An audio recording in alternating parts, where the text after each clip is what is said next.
Good evening. How's your day been? This is NTD Business, and I'm Paul Graney. Is the Fed's massive stimulus behind the rise in gold prices this week? And what does it mean for the US dollar as the world's reserve currency? We ask an expert. NVIDIA's purchase of ARM Holdings would be the biggest semiconductor deal ever. But how will it impact Chinese tech giant Huawei? A new bill in New York seeks to ban landlords from running criminal background checks. We talked to some New Yorkers to see what they think. And one retail forecast expects sales to increase 1.5% this holiday. Above average earners are expected to drive sales, partly due to cutting expenses over the past few months. US factory production increased for a fourth straight month in August, but the recovery is showing signs of a slowdown. The Federal Reserve's new report shows that manufacturing production rose 1% last month, but that's much lower than the almost 4% in July. Motor vehicle production dropped in August after a sharp increase in July, but production of furniture, electronic products, and apparel rose. Overall factory output is still about 7% below the pre-pandemic level. While the recovery slows, we return to the never-ending story, the virus relief bill. House Democrats say they'll now stay in session until there's agreement. Congressman Hakeem Jeffries speaking today. We, again, are committed to finding common ground and not leaving town until we accomplish that objective. House Speaker Nancy Pelosi says she'll push the House's recess date back to at least October 2nd. Relatively small aid bill introduced by Senate Republicans failed to pass last week. And now a bipartisan group of House members unveiled their own version of relief bill today. It's worth about $2 trillion. The other one's still stuck at the impasse. The group is called the Problem Solvers Caucus, and it's made up of 25 Democrats and 25 Republicans. The proposed package includes direct payments to individuals and families, enhanced unemployment benefits, small business loans, and state and local aid. But even before it was unveiled, it met with Republican opposition for being too big. But it may offer moderate lawmakers something to show their constituents, proof that they're trying to deliver on virus relief. And in other news, NVIDIA's purchase of ARM will be the biggest semiconductor deal of all time if completed. NVIDIA will pay $40 billion. Current donor SoftBank bought ARM for $32 billion only 4 years ago. But it's not just the cost of the deal that's important. The semiconductor industry is at the heart of US-China tensions. Will it make it even harder for Huawei to get chips now? As to Adam Khan, he's the founder of CEO of Acon Semiconductor. It's a really awesome company making cutting-edge chips right here in the US. Asked him what the deal will give NVIDIA. This is a great move for NVIDIA, and I think moving beyond just the GPU capability into these other highly segmented areas will really benefit them, aside from the huge infrastructure that ARM brings. And what from a technical perspective, what will it give them? Well, I think this is a terrific entry, particularly to the mobile platform. And NVIDIA, if you look, has just recently eclipsed Intel in terms of its market capitalization and its market potential. And we see now that Intel has receded quite a bit from the mobile platform. And I think every consumer knows we're buying far more cell phones and consumer electronic devices than laptops and CPUs these days. But I think this will be an important market for them to delve into, to expand beyond high computing graphics cards and into the mobile platform, which again has nowhere to go but up in terms of the market size. And is it a purely commercial deal? Do you think there's any influence from the US government, or is there national security concerns in this? I think it's definitely a part of the U.S. government's overall want or desire to have more of the chip manufacturing supply chain under control. NVIDIA is a great corporation based in Santa Clara. They're well run. I think everybody in the market is very pleased about this potential acquisition news, just knowing how good of a company they are and how well they could really handle the ARM empire. And of course, we have U.S. Huawei sanctions at the moment as well. Will it make it more difficult for Huawei to get their hands on chips? I do believe so, because they're already being locked out of the essential software and applications for their mobile phone platforms. And I forget the study that just came out, but we showed in the next few years that Huawei's decline and Samsung and Apple's increase is highly projected. And Apple, as you know, has moved to these ARM chip platforms, again, moving away from the Intel capability. So I think, from a competitor standpoint, Huawei's in danger, and also from access to infrastructure in these chips, this is a very dangerous move for them. So I have read some articles online that say these sanctions could be the end of Huawei, or it could put serious pressure on the company overall. You would agree with that? I would, and I think it's far more dangerous to Huawei potentially than Xiaomi, but I think Huawei in the very near future has some very serious barriers to overcome.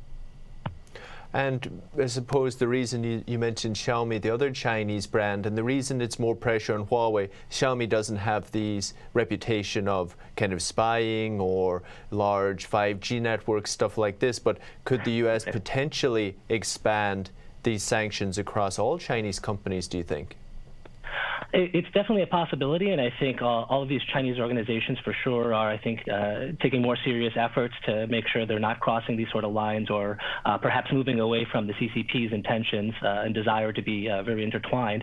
Huawei, though, has been caught quite publicly, although denying many of these allegations, in either receiving substantial funding, their ties to the military and science apparatus of the CCP.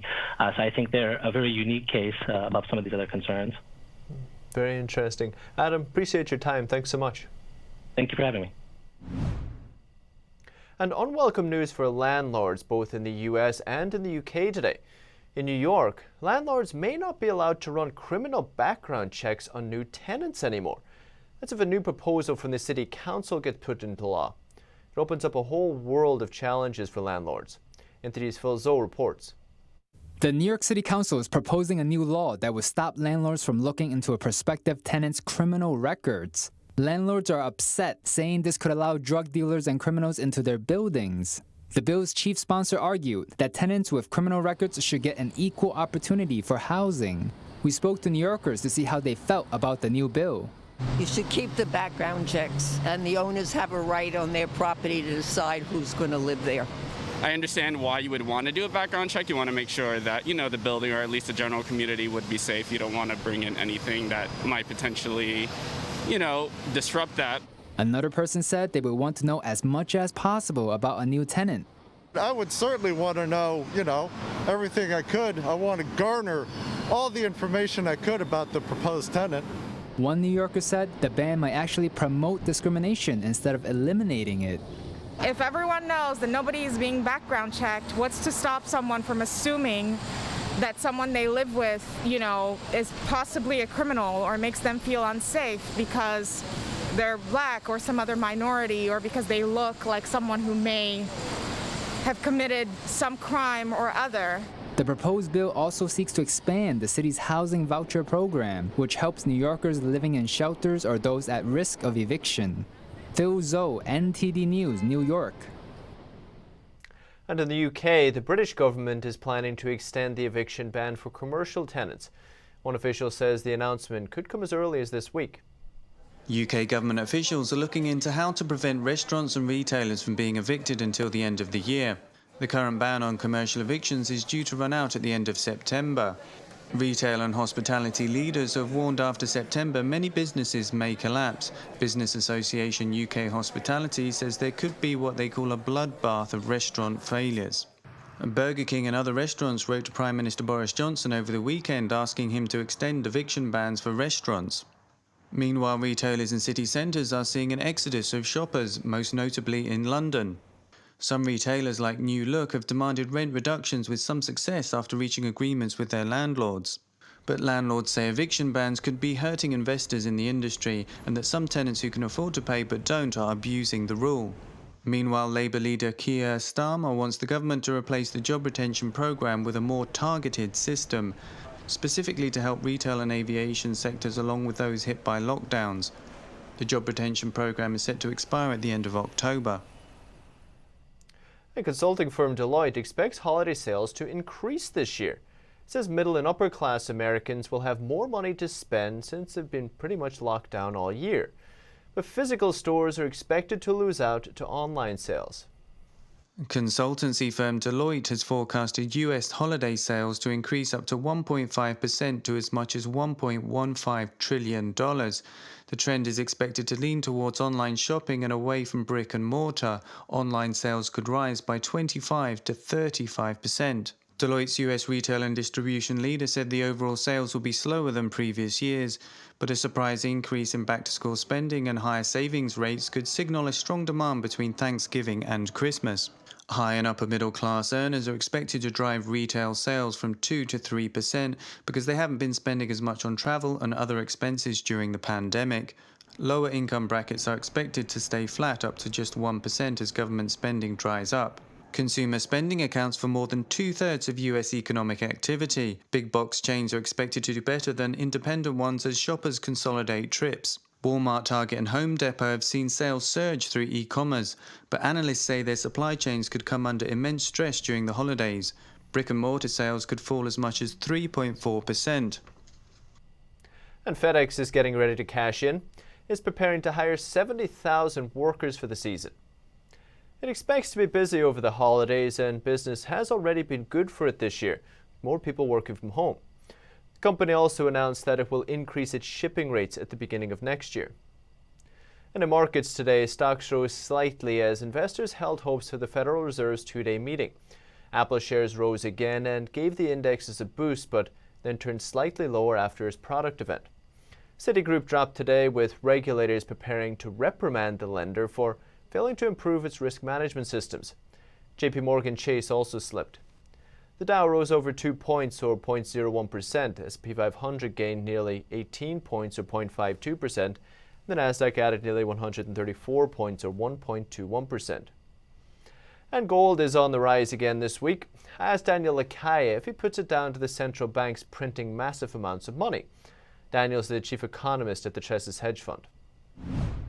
Absolutely. If we look at what is happening globally, we see that more and more central banks are falling into the trap of very aggressive monetary policies, increasing money supply.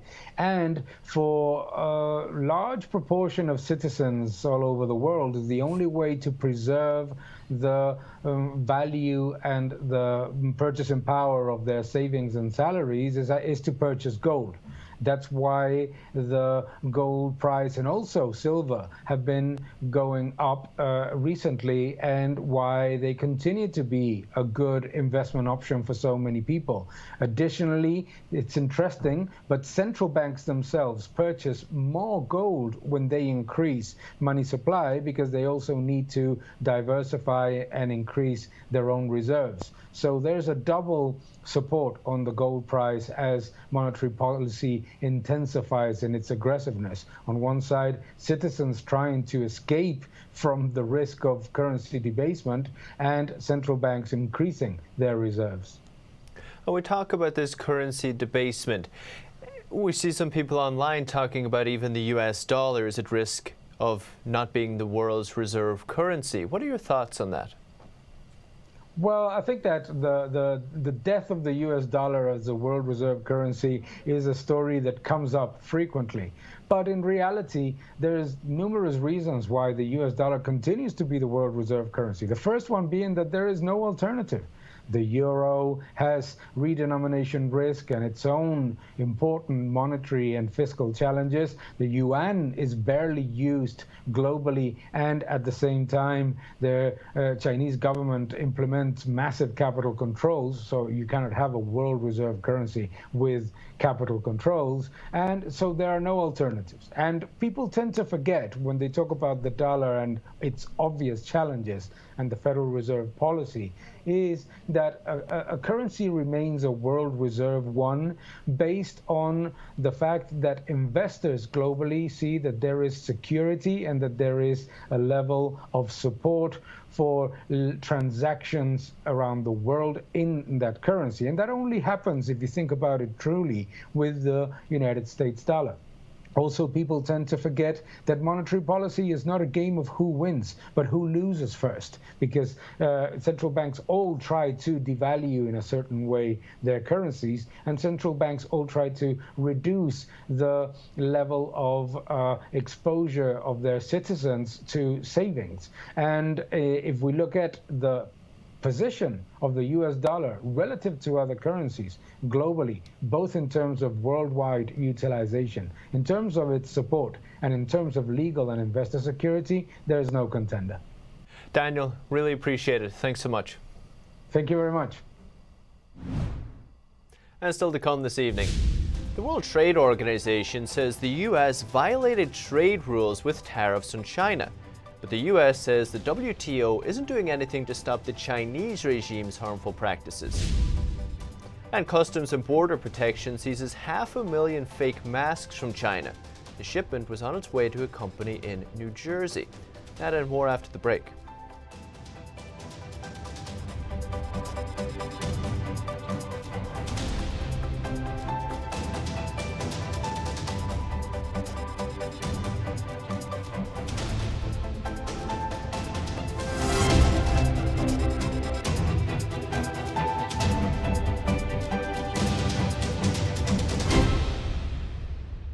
The World Trade Organization says the US violated trade rules by imposing multi-billion-dollar tariffs on China. Washington says the tariffs were justified because China was forcing companies to transfer technology and intellectual property. 2 years ago, the US imposed tariffs on more than $200 billion in Chinese goods. The WTO says the tariffs were not okay because they applied only to China, weren't above maximum agreed rates. The Trump administration responded by saying, "It just shows that the WTO is unable to stop the Chinese regime's harmful technology practices." And it seems the WTO panel is aware the actions are on shaky ground. It noted that it only looked into the US measures and not the Chinese regime's retaliation. Then a separate move today. Senator Tom Cotton wants to strip China of its permanent most favored nation status. He says the special trade status is what caused the loss of American manufacturing jobs to China. He says he'll introduce a new bill this week. Senator Cotton, an Arkansas Republican, said the bill would instead make China's status subject to an annual review and approval. This week is the 20-year anniversary of granting China permanent most favored nation status, something that Joe Biden voted for and that he still defends to this day, even though making that most favored nation status permanent and automatic, putting it on autopilot every year, led to the so-called China shock when we sent millions and millions of our manufacturing jobs to China. The move to give China the status normalized trade relations between the United States and China. It also opened the floodgates to American investment in China and encouraged U.S. companies to develop China-centric supply chains. Cotton said that by making the special status subject to annual review and approval, this would put pressure on China's communist leaders to uphold their trade obligations and the rights of their own citizens. What happened before 2000 is that the president and the Congress would review China's progress towards being a market-based economy and protecting human rights. There were some pretty fierce debates in the 1990s on an annual basis about Chinese backsliding, especially after Tiananmen Square. We need to go back to that approach. The Trump administration has criticized China for unfair trade practices like intellectual property theft and forced technology transfers. In 2018, President Trump launched an effort to rebalance the U.S.-China trade relationship. When negotiations on a trade deal stalled, Trump imposed tariffs, which now total around $400 billion. Federal officials have seized a shipment of 500,000 counterfeit masks from China.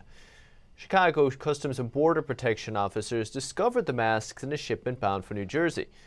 The CDC tested some of them and found that 1/10 were below filtering standards. The FDA has already barred over 60 Chinese mask manufacturers from exporting to the U.S. Testing found that many of the products were far short of U.S. quality standards. And still to come, we talk with Iain Murray, author of a new book called The Socialist Temptation. Ask him why socialism appeals to so many people today, after the break.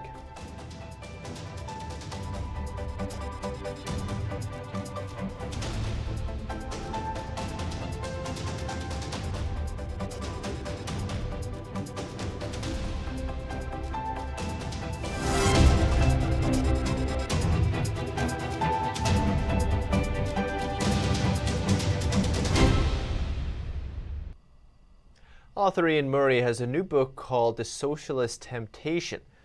I asked him why people are still so tempted by the ideology after all the disasters in the last century. Well, people look around, especially America today. They look at American society and think this isn't perfect. We need a solution. We need to change. And socialism provides some easy answers.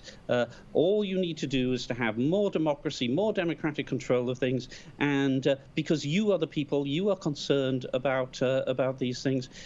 You will make sure that America is changed. But because of the inherent contradictions of socialism that I talk about in The Socialist Temptation, that won't happen. That new ruling class will always win out. You're left with what George Orwell described in Animal Farm. All animals are equal, but some are more equal than others. And why is that? Why does it always have to end up like that? Can it not be this utopia that they're planning for here in the US or elsewhere? Well, it would be nice to think that there was some form of socialism that didn't have these problems. But always and everywhere, socialism collapses because of these inherent contradictions. The people cannot control everything. They have to delegate it to bureaucrats, to apparatchiks, to commissars, whatever you want to call them. And those people are the ones who lead to socialism's ruin.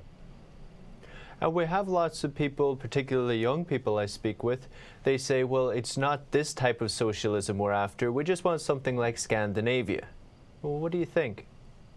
Well, Scandinavia was very much a socialist economy, especially countries like Sweden and Denmark. They were socialist economies in the 1970s.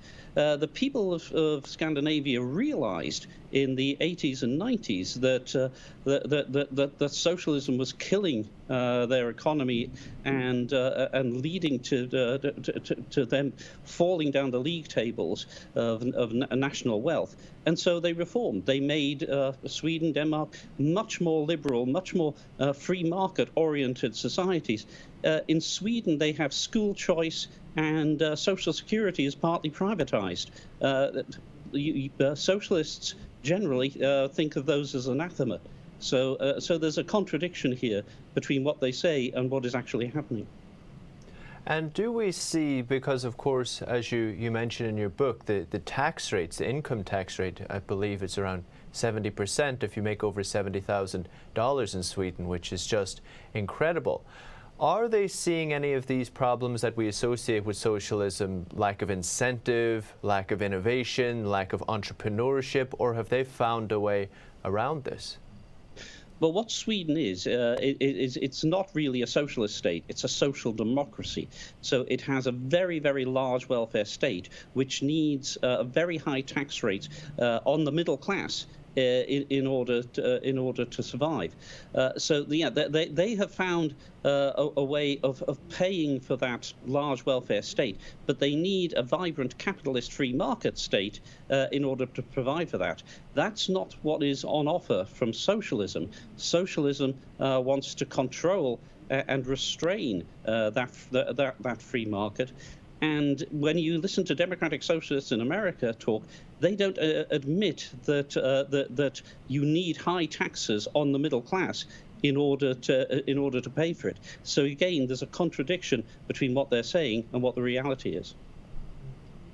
Iain, appreciate your insights and appreciate you writing the book. Thanks so much. It's been a pleasure. Thank you. That's the latest business updates for today. Thanks for tuning in. We'll see you tomorrow.